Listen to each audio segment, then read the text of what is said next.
Hello everyone, this is an update video after my live stream highlights video. It's been 3 days since the live stream, and I've learned a few things about this machine in the meantime. One of the main issues it seems to have has to do with the battery screen light up thing that I showed at the during the live stream. One thing that happened I think the day after the live stream was that the fan got stuck on the computer, and it seemed like it was like half on, but it wouldn't turn on. Even after pushing the power button or anything, it wouldn't turn on, and it seemed like it had something to do with the battery icon preview feature, so it seems to be buggy. What I'd recommend doing is turning that off, and I'll show you how to do that now. I'll just power this computer on. It's pretty simple. First, I should actually show you how to get out of that state where you are stuck. Yep, so all you need to do is just hold the power button down until just for say 5 seconds, and check and see if the fan's still spinning. If the fan is silent, that means the computer's off, and you should be able to turn it back on again. Once you've done that, just press the power button and start hitting F2. You might want to hit FN as well. Now that you're in the BIOS, go to Configuration, go down to OneKeyBattery, and set that to disabled. They might fix this feature in a later BIOS update, but at the moment it's really buggy, and all it does is cause problems, unfortunately. So leaving it disabled for now will prevent any sort of weird battery drain or anything when it's in your bag. Other than that, the blue screen that we experienced during the live stream seems to have something to do with the driver updates Windows was doing at the time. So pretty much just going in and ignoring that first blue screen seems to resolve everything. For instance, yesterday my mother was playing The Sims 4 on this for a few hours without any problems, and I've been using it off and on without too many issues too, so you shouldn't be running into any blue screens after this. If you still are after your initial installation and your first crash or so, then for sure let me know in the comments and we can try to figure out what's going on. Past that, there is an issue with the extreme performance profile on this machine, and I'll show you that right now. So last night I was doing some data collection on Cinebench R20 for the machines for my upcoming review and performance evaluation of the machine. And while I was doing the on-battery testing, I found some weird behavior with the extreme performance mode.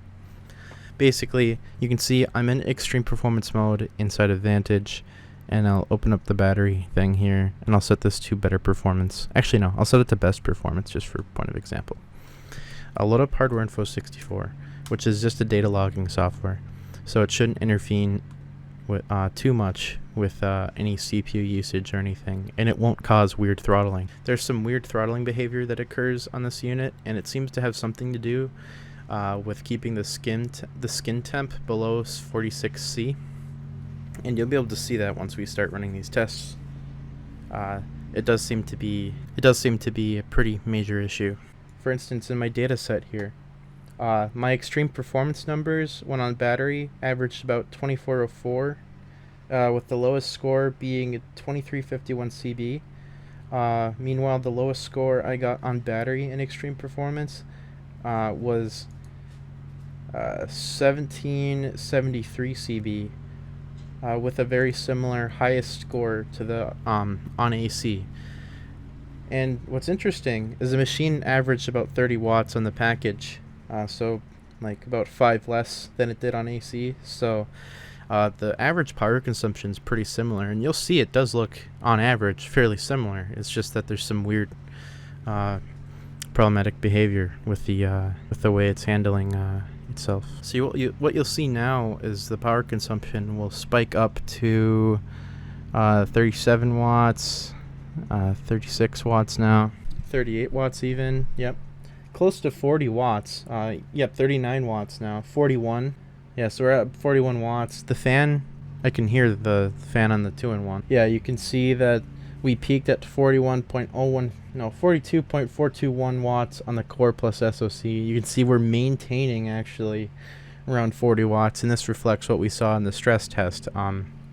So it's likely we'll get through this Cinebench R20 run without any of this weird lockup behavior that I was experiencing earlier. You can still see the skin temperatures at about 45.2 degrees Celsius, so we're within the range of acceptable for this unit. We're at 45.8 C now, so we're getting real close. 45, 46. There we go. Actually, it looks like the cutoff point might be closer to 47. I know it was spiking up to 47 before tanking when I was experiencing the throttling, so maybe it'll take 2 runs to trigger this. I'm not sure. Let me check ambient temp in here. Yeah, ambient temp's about 25 C or 77 degrees in here. Oh, so Cinebench ended. We got 2398, so a good score. We'll run it again. You'll see that drop there is just Cinebench ending, and you could see we didn't get any throttling in the first run. Our skin temp's 43 C, so it's higher than what we started with at 32.6, so it's likely we'll see a higher skin temp this time. See the core's boosting back up to 39, 38 watts. Wow, really boosting high this time. And now we have thermal throttling. Now it's back up. And you can see here that it's reporting HTC thermal throttling, which I believe has something to do with the skin temp, because you could see we peaked at just about 47 C there, just for a moment.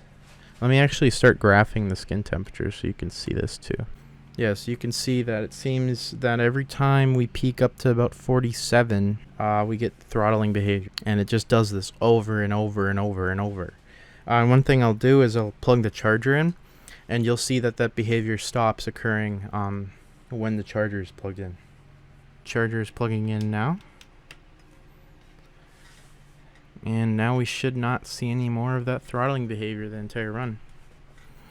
You can see the skin temps are reaching 46.8, 0.9, 47.6, 47.9, 48.2. Let's run Cinebench again. Yeah, you can see that terrible score we just got. You'll see that the skin temps will just keep going up now that I've allowed it. Yeah, the machine will just consume power now. It won't even consider the skin temp, which is interesting. I'm wondering if the sensor's on the bottom of the laptop. I don't really have a clear picture on that, and I might as well do some scans on the bottom while we're doing this to check. So this will likely stifle the computer a little bit, but we'll just check the temps here.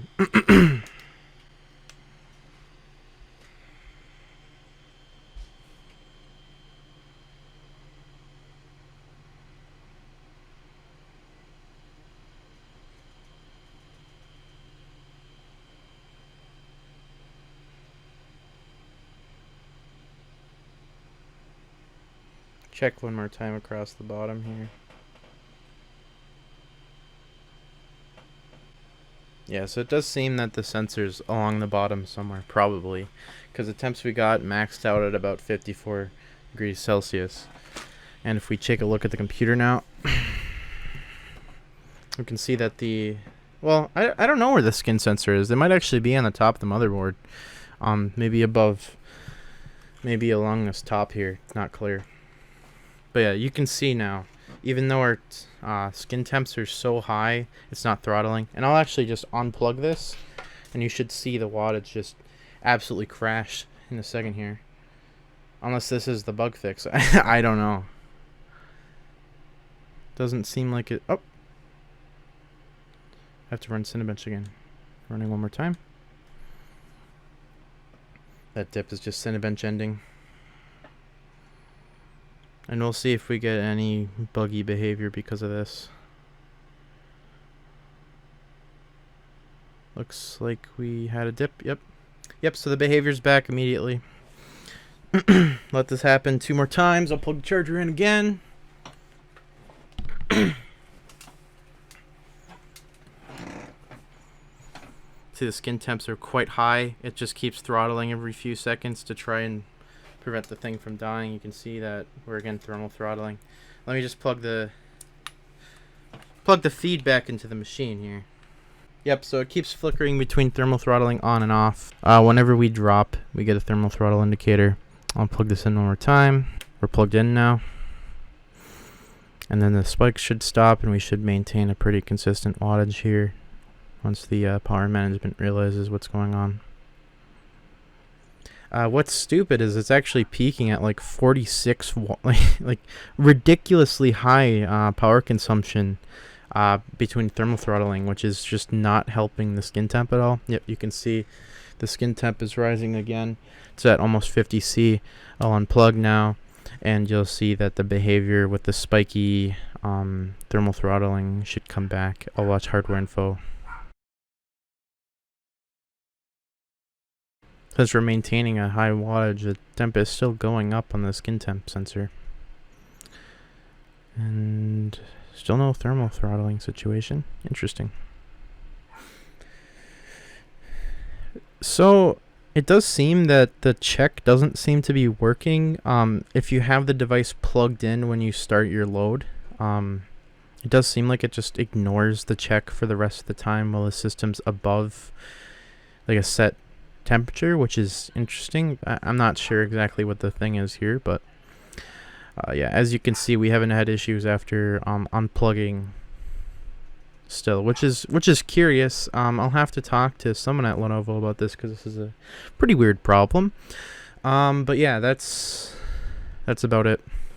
So besides weird thermal throttling behavior, one thing I noticed with the chassis is that these portions will tend to kind of if you're holding the chassis a certain way, it'll feel like they kind of click out of place and then click back into place.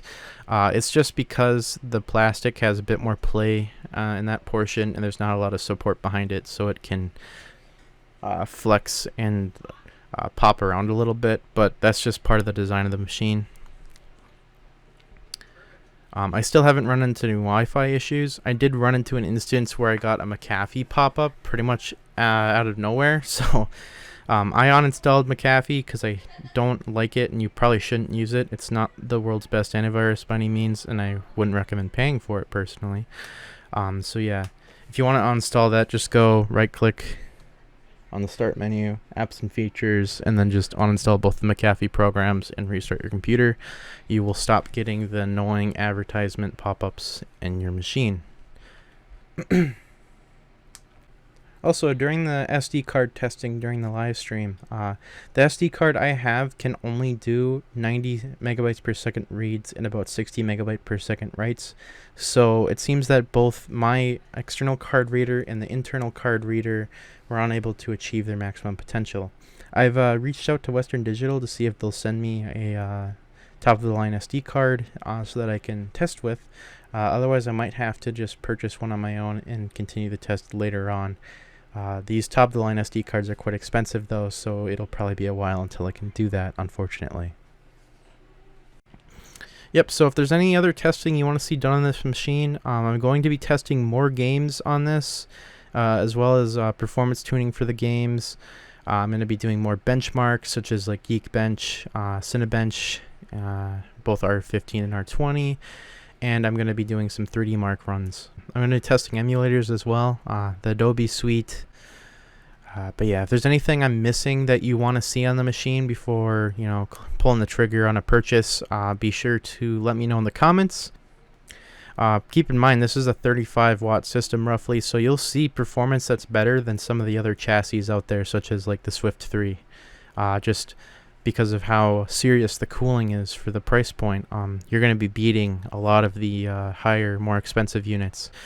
If this video's helped you decide you want to purchase this machine, the link will be in the description for this on Amazon. If you want to purchase it through my link, I will earn a cut of what you pay, a very small cut, but it will help the channel and help me continue making content like this to make everyone aware of what they're purchasing, because that's my ultimate goal. I want to make everyone an informed consumer and make educated decisions in their purchasing. So if you appreciate that, then please use the links in the description.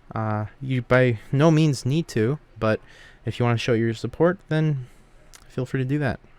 Otherwise, that's all I have for today. I'll be publishing more videos about this machine in the near future. Thanks for watching.